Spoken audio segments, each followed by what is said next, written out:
प्यारे बच्चों नमस्कार। BA BEd second year Hindi साहित्य विषय की कक्षा में आपका स्वागत है। हमारी जो पाठ्य पुस्तक है हिंदी साहित्य के अंदर पहली पुस्तक रीतिकालीन काव्य और जो दूसरी पुस्तक है उसका नाम है नाटक एवं एकांकी।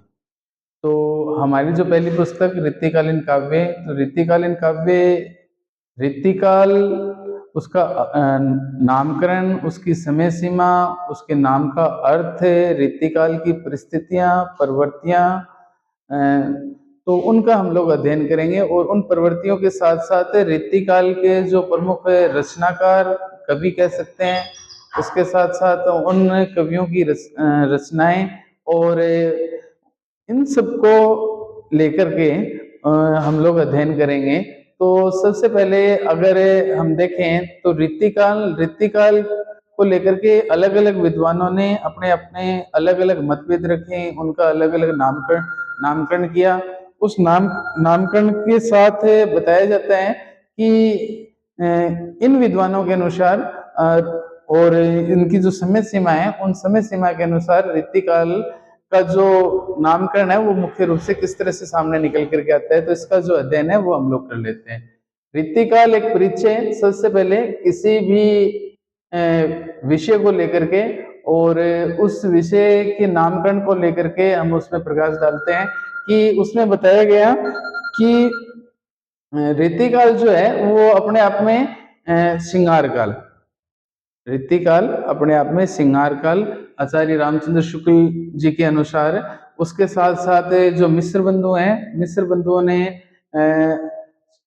रीतिकाल को अलंकृत काल कह दिया और उसके साथ साथ जो रमाशंकर जी हैं उन्होंने उसको एक तरह से कलाकाल कह दिया। तो रीति का अर्थ है जो प्राचीन से समय से चली आ रही जो रीत एक तरह से, ठीक है। और इस समय इसकी समय सीमा का जिक्र करें तो अलग अलग काल विभाजन किए गए। उन काल विभाजनों के अनुसार आचार्य रामचंद्र शुक्ल जी ने इसकी जो परिभाषा, इसकी जो समय सीमा दी, वो समय सीमा दी 1700 से लेकर के 1900 तक। हालांकि अलग अलग विद्वानों ने अपने अपने अनुसार इसकी समय अवधि रखी, किंतु जो आचार्य रामचंद्र शुक्ल जी हैं और उन्हीं की बताई हुई जो समय सीमा है उसको स्वीकार कर लिया गया।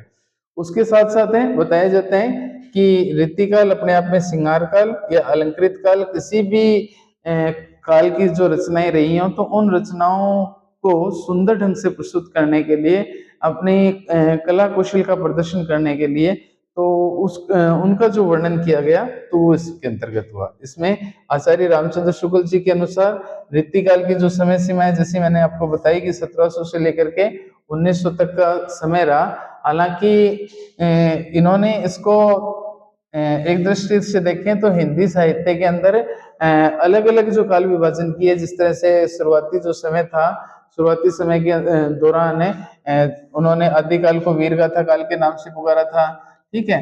और आदिकाल को वीरगाथा काल के नाम से पुकारने के साथ उसकी समय सीमाएं वो अपनी 1050 से 1375 रखी। भक्ति काल को पूर्व मध्य काल कह करके पुकारा, उसकी जो समय सीमा है वो 1375 से लेकर के 1700 तक रखी। उत्तर मध्य काल अर्थात रीतिकाल, उत्तर मध्यकाल, मध्यकाल तो हो गया आपका भक्ति काल, जबकि उत्तर मध्यकाल जो है उत्तर मध्यकाल से आज से है हमारे रीतिकाल से, ठीक है। और इसकी जो समय सीमा है वो हमारे, इनकी समय सीमा आचार्य रामचंद्र शुक्ल जी के अनुसार 1700 से लेकर के 1900 तक। अब 1700 से लेकर के 1900 विक्रम संवत तक जो रचनाएं रची गई, जो कविताएं रची गई, किस आधार पर रची गई, उन कविताओं में किस तरह का साहित्य सर्जन हुआ और रीतिकाल में उनका मुख्य योगदान क्या रहा। क्योंकि देखा जाए तो थोड़ा सा अगर हमें सामान्य सी चर्चा करें, हम लोग परिचय को ही पढ़ रहे हैं, तो यहाँ के जो अधिकांश कवि थे रीतिकाल के, वो रीतिकाल के अधिकांश कवि दरबारी कवि हुआ करते थे। और उस समय के कवि जो दरबारी होने के साथ साथ उस समय के जो राजा महाराजा, सामंत कहें, ठीक है, या शासक कहें या नायक कहें, तो वो लोग भी कला प्रेमी हुआ करते थे।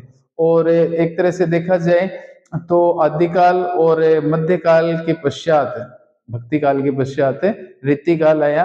तो रीतिकाल के दौरान जिस तरह से मुगल साम्राज्य चल रहा था, और मुगल साम्राज्य में एक आध को छोड़ते हैं, औरंगजेब को छोड़ते हैं, तो वो कला प्रेमी न रह करके और एक तरह से भारतीय संस्कृति को क्षत विक्षत करने वाले थे। किंतु उससे पहले जो देखें शाहजहां है, हमारे जो शाहजहां ने आगरा के अंदर जो प्रेम के प्रतीक के रूप में एक ताजमहल का निर्माण करवाया, ऐसी बहुत सारी इमारतें हैं। उसके साथ साथ अकबर का जिक्र करें तो अकबर क्या है कि स्वयं अनपढ़ होते हुए किंतु कला से प्रेम रखने वाले थे। ठीक है, तो कला से प्रेम रखने वाले थे। बाहर से ये कह सकते हैं कि कलावंतों को बुलाया जाता था, अकेली कविता कोई नहीं बल्कि एक तरह की जो भौतिक वस्तुएं हुआ करती थी या जो कला प्रदर्शनी हुआ करती थी, तो उनको लेकर के और उन लोगों में एक तरह की होड़ और सॉरी उसके साथ साथ उनका प्रदर्शन, तो वो अपने आप में रीतिकाल में हमें देखने को मिला। तो इसी क्रम में थोड़ा सा और हम प्रकाश डालें तो देखते हैं कि रीति जो शब्द है, रीति अपना और चर्चा करेंगे। रीति जो शब्द है वो संस्कृत के काव्य शास्त्रीय रीति शब्द से भिन्न अर्थ रखने वाला है। इससे भिन्न अर्थ रखने वाला कैसे है? क्योंकि देखा जाए तो काव्य शास्त्र के अंदर हमारी जो व्याकरण है, और व्याकरण के साथ साथ हम लोग देखें तो जिस तरह से वर्ण है, शब्द है, काव्य है, रस है, अलंकार है, ठीक है, छंद है, तो ये सारी की सारी चीजें देखने को मिलती हैं। हालांकि रीति काल के अंदर भी हम इन चीजों का अध्ययन करेंगे, किंतु यहाँ थोड़ा सा माफ करना, देखें तो रीति सबसे भिन्न रखने वाला है। और आचार्य जो वामन है, आचार्य वामन जी हैं, उन्होंने अपनी कृति, उनकी एक रचना, उसमें वो कहते हैं कि काव्य अलंकार, नाम ही उनका काव्य अलंकार है, ए का लोप है, काव्य अलंकार सूत्र में इस सिद्धांत का प्रतिपादन किया है। और इस सिद्धांत का प्रतिपादन करते हुए और उन्होंने इसमें वर्णन किया, वो कहते हैं कि रीतिरात्मा अर्थात रीति अर्थात काव्य की आत्मा,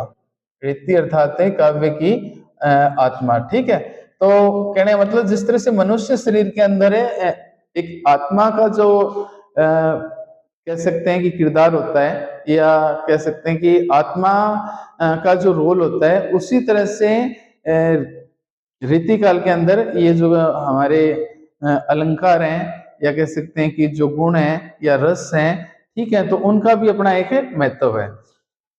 वो कहते हैं रीति आत्मा का काव्य अर्थात रीति काव्य की आत्मा ये गुणों पर आधारित है।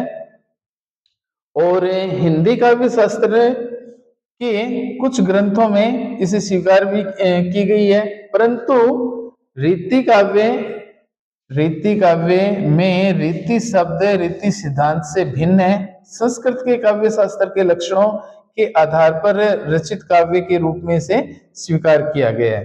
ठीक है, उसके बाद वो कहते हैं कि जब रीतिकाल का अर्थ है, तो रीति काव्य का अर्थ है, रीति काव्य के अर्थ की खातिर जैसे हम लोग अभी चर्चा कर ही रहे थे कि ऐसा काव्य जो अलंकार अर्थात जिस तरह से मनुष्य शरीर की शोभा आभूषणों से बढ़ती है, उसी तरह से जो काव्य की शोभा है वो अलंकार से बढ़ती है। किसी भी काव्य को सुंदर ढंग से प्रस्तुत करने के लिए अलग अलग अलंकारों का प्रयोग किया जाता है। उन अलग अलग अलंकारों के अंदर जिस तरह से जब हम अलंकार वाला बिंदु पढ़ेंगे तो उनको और विस्तृत रूप से पढ़ेंगे, क्योंकि इसके अलग अलग प्रकार हो गए, अलग अलग भेद हो गए, प्रत्येक अलंकार की अपनी विशेषता हो गई। ठीक है, और जैसे वर्ण के आधार पर कौन सा अलंकार है, शब्द के आधार पर कौन सा अलंकार है, किसी काव्य के अंदर या पंक्ति के अंदर एक ही शब्द आ जाए उसका भिन्नार्थक अर्थ देने वाला हो, या उपमेय या उपमान में फर्क रखने वाला, तुलना करने वाला हो, या आरोप लगाने वाला हो, कुछ ये मान के चलो कि ऐसे शब्द हैं जिनकी संभावना व्यक्त की जाती हो, या कह सकते हैं कि कुछ ऐसी पंक्तियां जिनमें भ्रम पैदा होता हो, तो इन सब चीजों का अध्ययन है, हम हमारे बिंदु के अनुसार इनको पढ़ेंगे। उसके साथ साथ बताया जाता है कि ऐसा काव्य जो अलंकार रस रस काव्य की आत्मा, रस काव्य की आत्मा। ठीक है, जिस तरह से ये मान के चलो कि मनुष्य शरीर के अंदर जो रक्त वाहिनियां हैं और उनसे जो रुधिर है वो संचित होता रहता है, उसी तरह से बताया गया कि काव्य के अंदर रस का अपना एक मुख्य भाव है। ठीक है, बिना रस के हमारे जो नौ रस हैं, और विशेष करके नौ रसों के अंदर जो इसे श्रृंगार काल नाम दिया गया ना, रसों का जो राजा, रसों का जो राजा है श्रृंगार।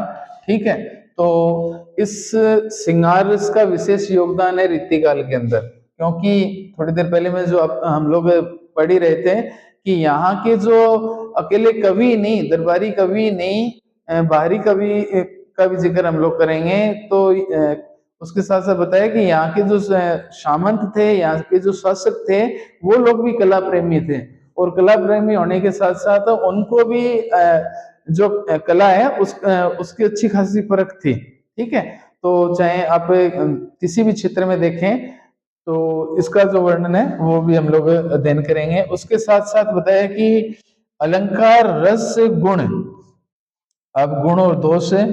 ठीक है, हालांकि गुण का नाम लिया तो गुण काव्य के अंदर जिस तरह से तीन प्रकार के गुण हैं, ओज, माधुर्य और प्रसाद है, उनका भी हम लोग अध्ययन करेंगे, और उनका भी अपना एक विशेष महत्व है काव्य के लिए। रीतिकाल के अर्थ को पढ़ रहे हैं तो वो कहते हैं कि ऐसा काव्य जिसमें अलंकार हो, रस हो, गुण हो, ध्वनि, ध्वनि जिस तरह से जो वर्णों की आवर्ती हो रही है, वर्णों के अनुसार ध्वनि परिवर्तन हो रही है, जैसा अब अभी थोड़ी देर पहले हम लोग पढ़ रहे थे काव्य अलंकार।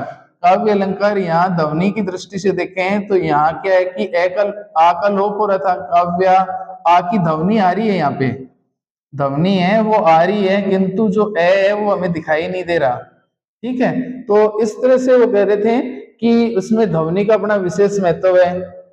उसके साथ साथ नायिका भेद है, नायिका भेद का भी जिक्र हम लोग करते हैं, तो श्रृंगार के अंदर है नारी के जो 16 श्रृंगार हैं, उसके साथ साथ है, क्योंकि एक दृष्टि से अलग हटके थोड़ा सा देखें तो ये जो रीतिकाल है वो रीतिकाल अपने आप में एक भोग विलासी प्रवृत्ति भी हमें इसमें देखने को मिली। ठीक है, और स्नेह सुरा कह सकते हैं कि शराब और शबाब, क्योंकि मुगल साम्राज्य था और मुगल साम्राज्य के ऊंचे शौक थे। ठीक है, तो इनको लेकर के भी, और उसके साथ साथ जो दरबारी कवि थे उन्होंने कभी अपने शासक की जो पोशाक है उसका वर्णन कर दिया, नारी के श्रृंगार का वर्णन कर दिया, नक्शिक वर्णन कर दिया, पाँव के नाखून से लेकर के और सिर के जो बाल तक उसमें से वो जो श्रृंगार है। ठीक है, हम लोग उसका भी अध्ययन करेंगे, तो उनका वर्णन करते रहे, तो ये सारी की सारी चीजें वो हमें देखने को मिली। तो इसके साथ वो कहते हैं कि इसके अर्थ के अनुसार रीति काव्य का जो अर्थ है, ऐसा काव्य जो अलंकार, रस, गुण, ध्वनि, नायिका भेद आदि की काव्य शास्त्रीय प्रणालियों के आधार पर रचा गया हो, वो आपका रीति काव्य कहलाता है। अब और उसमें अच्छे से थोड़ा सा और प्रकाश डालें तो वो कहता है कि इनके लक्षणों के साथ स्वतंत्र रूप से इनके आधार पर काव्य लिखने की पद्धति रीति के नाम से विख्यात हुई। कहने का मतलब रीति काल के अंदर जो रचनाएं हुई वो मुक्त काव्य के रूप में हुई। मुक्त काव्य अपने आप में एक स्वतंत्र भाव से रची जाने वाली रचना, जिसके अंदर जो कवि हैं वो अपने अनुसार, ठीक है, उनको जैसी जो पंक्तियां जहां ठीक लगी उनके अनुसार उन्होंने उन पंक्तियों को वहां रख दिया अपनी रचना के अंदर। तो स्वतंत्र भाव से रची जाने वाली रचनाओं के अंतर्गत के अनुसार वो कहते हैं कि इनके लक्षणों के आधार पर, स्वतंत्र रूप में इनके आधार पर काव्य लिखने की जो पद्धति ही रीतिकाल के नाम से विख्यात हुई। अब उसके पश्चात वो कहते हैं कि यह पद्धति जिस काल में सौ प्रधान रही वह काल ही रीतिकाल के नाम से प्रसिद्ध रहा। अब उन्होंने बताया कि जिस तरह से मुक्त काव्य की जो रचना की गई, और मुक्त काव्य की रचना के अंदर बताते हैं कि जिस काल के अंदर इस प्रकार की जो रचनाएं रही, उन रचनाओं के नाम से देखें तो ये जो रीतिकाल है वो इस नाम से प्रसिद्ध रहा। इसके साथ साथ वो कहते हैं कि हिंदी की जो रीति ग्रंथों की जो परंपरा है वो आचार्य रामचंद्र शुक्ल जी के अनुसार आचार्य रामचंद्र शुक्ल जी के अनुसार हिंदी साहित्य के इतिहास में अध्ययन की सुविधा की दृष्टि से हिंदी साहित्य को 4 कालों में विभक्त कर दिया गया। इन 4 कालों के अनुसार जिस तरह से आदिकाल को वीरगाथा काल के नाम से पुकारा गया। इसकी अपनी समय सीमा रही 1050 विक्रम संवत से लेकर के 1375 तक है। इनकी जो गणना है वो की जाती है। उसके बाद 1375 से और जो 1700 तक का जो समय था वो भक्ति काल कहलाया। भक्ति काल को पूर्व मध्य काल कहा जाता है। और उसके पश्चात हमारा जो विषय और हमारा माफ करना, हमारी जो पाठ्य पुस्तक है रीतिकालीन काव्य है, तो रीतिकालीन काव्य और रीतिकाल की जो समय सीमा है वो 1700 से लेकर के और 1900 तक का इसका समय रहा। उस दौरान जो साहित्य सर्जन हुआ और उस साहित्य सर्जन को श्रृंगार काल या अलंकृत काल के नाम से जाना गया। उसके पश्चात जो आधुनिक काल, वर्तमान समय गद्य काल, तो उसके अंदर जो साहित्य सर्जन हुआ या निबंध लेखन वगैरह जो हुए, तो उनमें उनकी जो समय सीमा है वो 1900 से लेकर के आज तक विक्रम संवत 2081-82 की जो समय सीमा है वो रखी गई है। तो इस तरह से रीतिकाल का हम लोगों ने आज जो परिचय मोटे मोटे मूल रूप से उसको पढ़ा। कहने का मतलब जिस तरह से काव्य की आत्मा के साथ साथ रस, अलंकार, गुण, ध्वनि, नायिका भेद, तो ये सारी की सारी जो चीजें हैं वो अपने आप में महत्व रखती हैं। तो रीतिकाल के हालांकि अधिकांश कवि दरबारी थे और हमारी जो पाठ्य पुस्तक है पहली, उसमें रीतिकाल की परिस्थितियां, उनकी प्रवृत्तियां, उस समय के रचनाकार, उन रचनाकारों की रचनाएं, और आपके सिलेबस में रीतिकाल में देखें तो 6-7 कवि हैं। जिन 6-7 कवियों के अंदर रीतिकाल के वैसे देखे जाए तो रीतिकाल के अंदर 3 प्रकार के रचनाकार रहे, रीतिबद्ध, रीति मुक्त और रीति सिद्ध। ठीक है। और इन कवियों के अंदर आचार्यत्व की जो होड़ है वो एक तरह से लगी रही। अपने आप को श्रेष्ठ दिखाने का जो कार्य है वो इन लोगों ने किया। हम लोग धीरे धीरे इनका भी अध्ययन करेंगे। जिस तरह से केशवदास जी हैं आपके हिंदी साहित्य के अंदर आपके सिलेबस में जो शामिल किए गए हैं, बिहारी जी हैं, उसके साथ साथ देव हैं, पद्माकर हैं, उसके साथ साथ कवि भूषण हैं। भूषण जी ये मान के चलो कि इनकी जो रचना है वो वीर रस की। ठीक है। बाकी जो अन्य कवि हैं, मतीराम हैं, घनानंद हैं, बुद्ध हैं, तो आलम है, तो इन सब की जो रचनाएं हैं वो श्रृंगार को लेकर के हैं। और एक अकेले भूषण को छोड़ते हैं तो वो वीर रस के कवि, तो उनका भी हम लोग अध्ययन करेंगे। तो आज हम लोगों ने हिंदी की जो आपकी पहली पाठ्य पुस्तक है रीतिकालीन काव्य और उनके परिचय और उनके अर्थ के बारे में पढ़ा, और कल इसकी और विस्तृत जानकारी के साथ साथ इस पे और प्रकाश डाला जाएगा।